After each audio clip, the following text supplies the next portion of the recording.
Imagine walking into a casino with a secret computer strapped to your chest. One wrong move, and you're not just losing chips.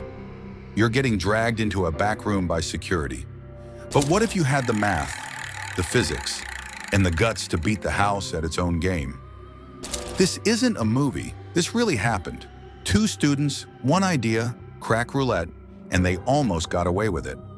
This is how science, sweat, and some very sketchy wiring nearly brought Las Vegas to its knees. Meet Doyne Farmer and Norman Packard, two brilliant physics students at the University of California. While others were experimenting with music and free love, these two were obsessed with something else: roulette. At first, it wasn't about money. It was a thought experiment. Roulette looks random, but physics tells us if you can measure the inputs, the outputs can be predicted. Ball speed, wheel speed, friction, gravity, timing. That's all they needed. But how do you do that in the middle of a casino without anyone noticing? Their first idea was simple: observe. In Vegas, roulette wheels are standardized. That's a huge advantage. So they bought long-sleeve shirts, hid tiny microphones in their cuffs, and started recording the sound of the wheel spinning past a fixed point. Tap, tap, tap. Each tap told them the speed of the wheel and the ball. Soon they had pages of data. Patterns started to emerge. Then came the breakthrough.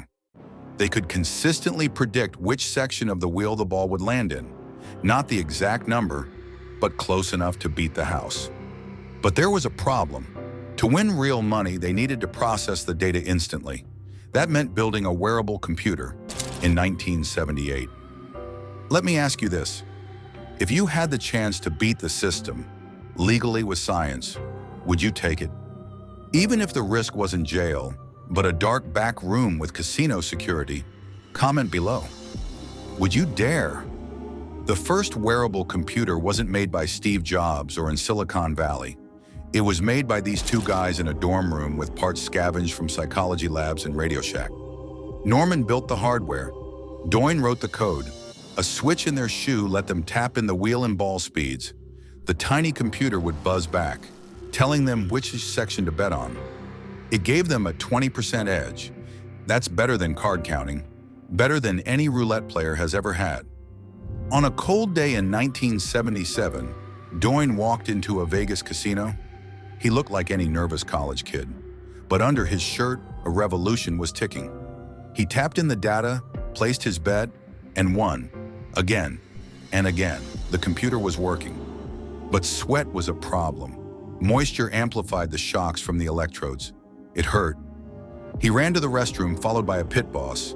Hiding in a stall, he peeled off the electrodes, heart pounding. The pit boss got called away. He cashed out and ran. They knew they had something real, but beating Vegas wasn't a one-man job.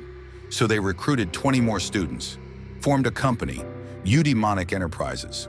The goal wasn't just to get rich, it was to build a scientific utopia. The plan: work in pairs. One person wears the computer and collects the data.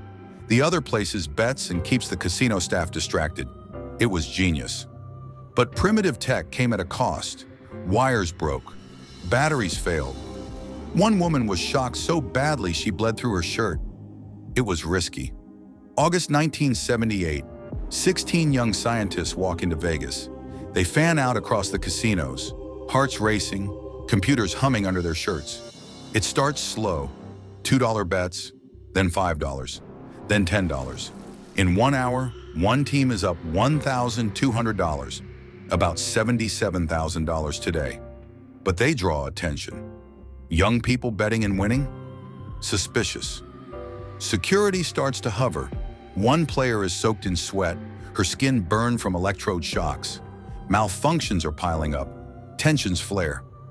They regroup. The system works.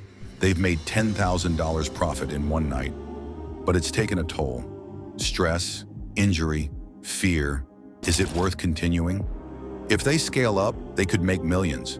But if they get caught, it won't end well. Not with the mob still running parts of Vegas. In the end, they walk away, split the money, go back to their studies, and vow never to speak of it again.